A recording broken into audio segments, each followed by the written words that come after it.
আসসালামু আলাইকুম ওয়া রাহমাতুল্লাহি ওয়া বারাকাতুহু। সম্মানিত ভিউয়ার্স, দর্শক শ্রোতা বন্ধু, আমরা এবার আলোচনা করব পিতামাতার সঙ্গে সদ্ব্যবহার কিভাবে আমরা করতে পারি, কি কি রাস্তা পথ আছে। এটা নেওয়া হয়েছে আলোচনাটি শেখ মোহাম্মদ মুখতার সংকেতি হাফিজাহুল্লাহ তার পাঠ থেকে, মসজিদে নববীতে দাঁড়াতেন দার্স থেকে নেওয়া হয়েছে, তার পাঠে কিতাবের 3 নম্বর খণ্ড 41 পৃষ্ঠা থেকে। তিনি বলেছেন যে দুই তরিকার এক তরিকায় পিতামাতার সঙ্গে সদ্ব্যবহার করতে হবে। একটি হলো লেসান বা জবান দিয়ে, কথাবার্তায়, আর দ্বিতীয় প্রকার আসবে তার কাজ এবং অঙ্গ প্রত্যঙ্গ দিয়ে। কথাবার্তা কীভাবে করতে হবে, কথাবার্তা কীভাবে পিতামাতার সঙ্গে সদ্ব্যবহার করা যাবে, এটা হতে হবে ভালো কথা দিয়ে, সুন্দর কথা, এবং তাদের সঙ্গে মানায় না এমন কোনো কথাবার্তা বলা যাবে না, সেখান থেকে দূরে থাকতে হবে। কোনোভাবেই কটু কথা তাদেরকে বলা যাবে না, গালিগালাজ করা যাবে না, এবং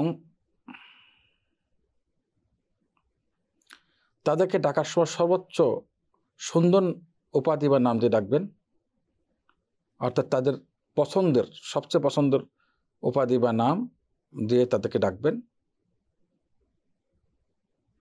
এবং তাদের সামনে প্রয়োজন ছাড়া, জ্ঞান গর্বকতা ছাড়া, অর্থাৎ যেটার মধ্যে সঠিক কথা ছাড়া, যে জ্ঞান আছে, জানা ছাড়া, প্রয়োজন ছাড়া কথা বলতে, কোনোভাবে জানা ছাড়া কোনো মন্তব্য করবে না, অজেনে না জেনে, এবং প্রয়োজন ছাড়া কথা বলবে না।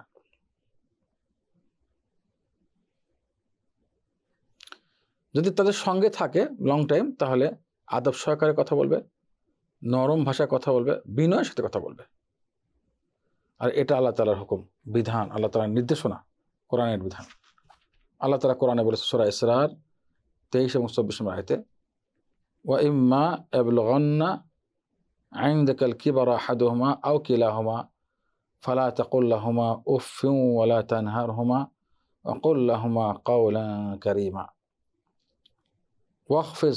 ওয়াখফিদ লাহুমা জানাহা যুল্লি মিনার রাহমা ওয়া কুর রাব্বিরহামহুমা কামা রাব্বায়ানি সগীরা। তোমাদের, আল্লাহ তাআলা বলেন, তোমাদের পিতামাতার একজন বা দুইজন, যে কোনো একজন বা উভয় যদি বৃদ্ধাবস্থায় পৌঁছে যায়, তাহলে তাদেরকে কোনো কাজে বিরক্ত হয়ে আহ শব্দ ব্যবহার করবে না, শব্দ ব্যবহার করবে না, বা বিরক্তি ভাবের কোনো আচরণ করবে না, কথা বলবে না। তুমি বিরক্ত হয়েছে এমন কোনো শব্দ বলবে না, এবং তাদেরকে ধমকাবে না, এবং তাদের সঙ্গে ভালো কথা বলবে, সুন্দর কথা বলবে, ভদ্রভাবে কথা বলবে, তাদের সহানুভূতিশীল আচরণ করবে, তাদের সঙ্গে সহানুভূতিশীল হতে হবে সবসময়। এবং এই দোয়া করবে আল্লাহর কাছে, হে আল্লাহ, তাদেরকে দয়া করুন, দুভাইকে যেভাবে আমাদেরকে ছোট অবস্থায় লালন পালন করেছেন, দয়া করে তাদেরকেও তেমনভাবে দয়া করুন। আল্লাহু আকবার।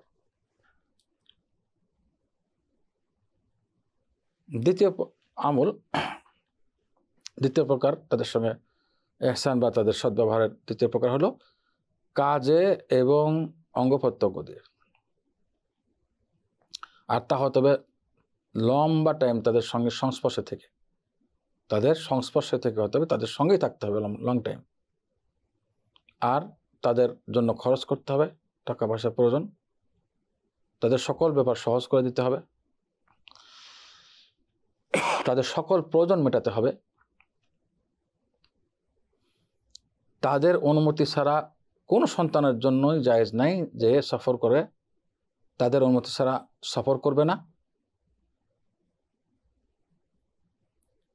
এবং অঙ্গ প্রত্যঙ্গের সেবার মধ্যে বা অঙ্গ প্রত্যঙ্গ দিয়ে তাদের সঙ্গে সদ্ব্যবহারের মধ্যে এটাও রয়েছে যে নিজ হাতে তাদেরকে খানা খাওয়াবে, আর কি তাদের সঙ্গে তাদেরকে থাকার ব্যবস্থা করবে, তাদের সকল প্রয়োজন মেটানোর প্রচেষ্টা করবে। পিতামাতার সঙ্গে সদ্ব্যবহারের আরেকটি দিক হলো, তারা যে ইহসান করেছে, যে উপকার করেছে, আল্লাহু আকবার, জন্মের পর থেকে, জন্মের আগের থেকে, জন্ম দেওয়া থেকে শুরু করে পরে পর্যন্ত। এই জন্য তাদের শুকরিয়া জ্ঞাপন করা, সবসময় মুখে স্বীকার করা, থ্যাঙ্কস বলা, শুকরিয়া বলা, এই শব্দগুলো বলা এবং কাজেও প্রমাণ দেওয়া।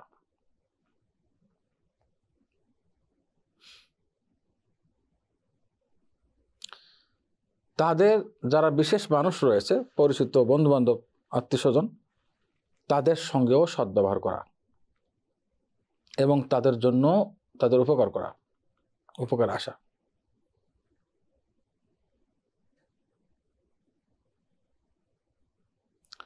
যদি দুইজনের একজনের ইন্তেকাল হয়ে যায় তাহলে তাদের জন্য রহমতের দোয়া করা, মাগফিরাতের দোয়া করা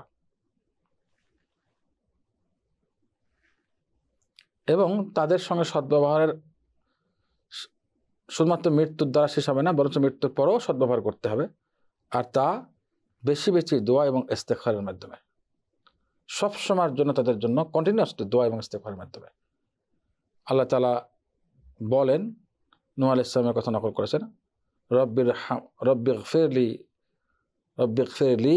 ওয়ালি ওয়ালিদাইয়া। নূহ আলাইহিস সালাম বলে দোয়া করেছেন আল্লাহর কাছে, হে আল্লাহ আমাকে ক্ষমা করো এবং আমার পিতামাতাকে ক্ষমা করো। যদি নেককার সন্তান হয়, সত্যি সদ্ব্যবহার করে বলে দাবি করে, তাহলে মৃত্যুর পরে অবশ্যই তাদের জন্য এই দোয়া করতে হবে, নচেত তারা নেককারও হবে না এবং সদ্ব্যবহারও পিতামাতার সাথে সদ্ব্যবহার করেছে এমনটি হবে না। সূরা নূহ 28 নম্বর আয়াত।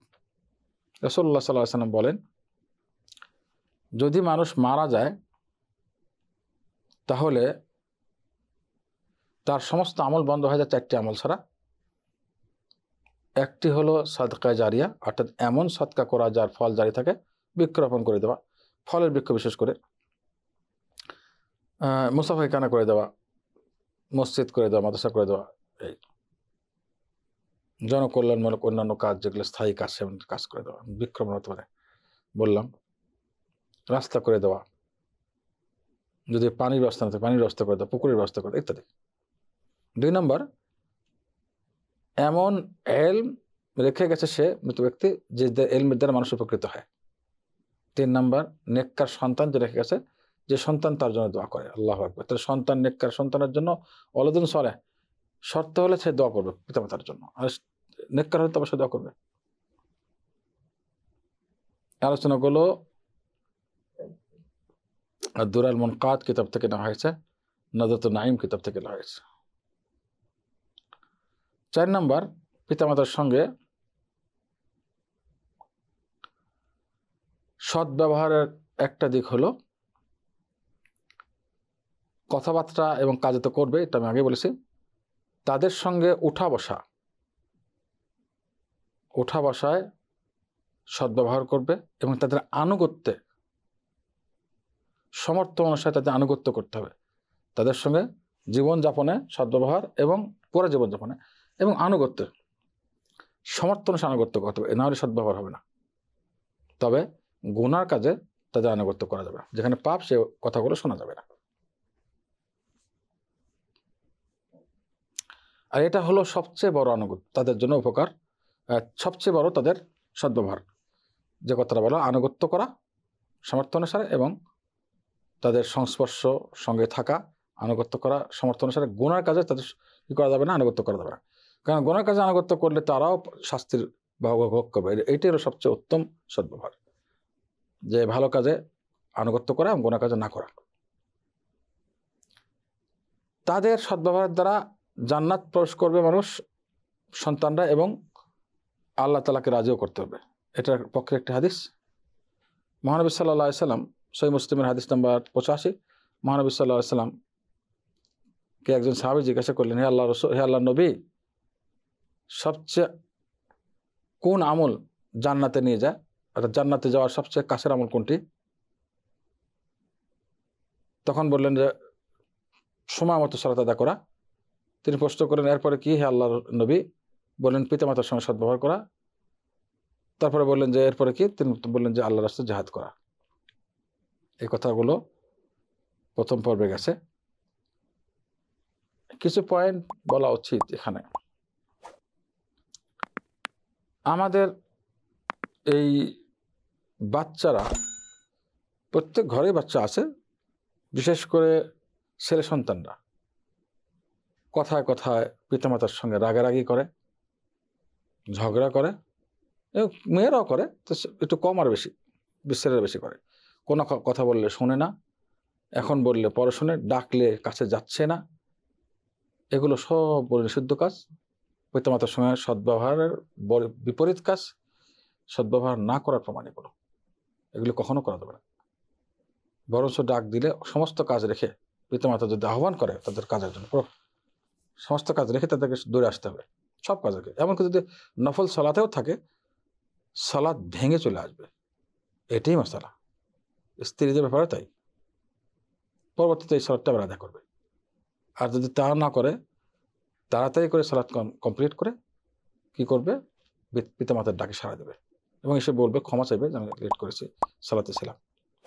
আল্লাহ আমাদের সবাইকে যা শুনলাম কোরআন এবং সুন্নাহর আলোচনা, সঠিক কথার আলোচনা, সেগুলোর উপর আমল করার তৌফিক দান করুন এবং এই দাওয়াত সবাইকে পৌঁছে দেওয়ার তৌফিক দান করুন। আসসালামু আলাইকুম ওয়া রাহমাতুল্লাহি ওয়া বারাকাতুহু।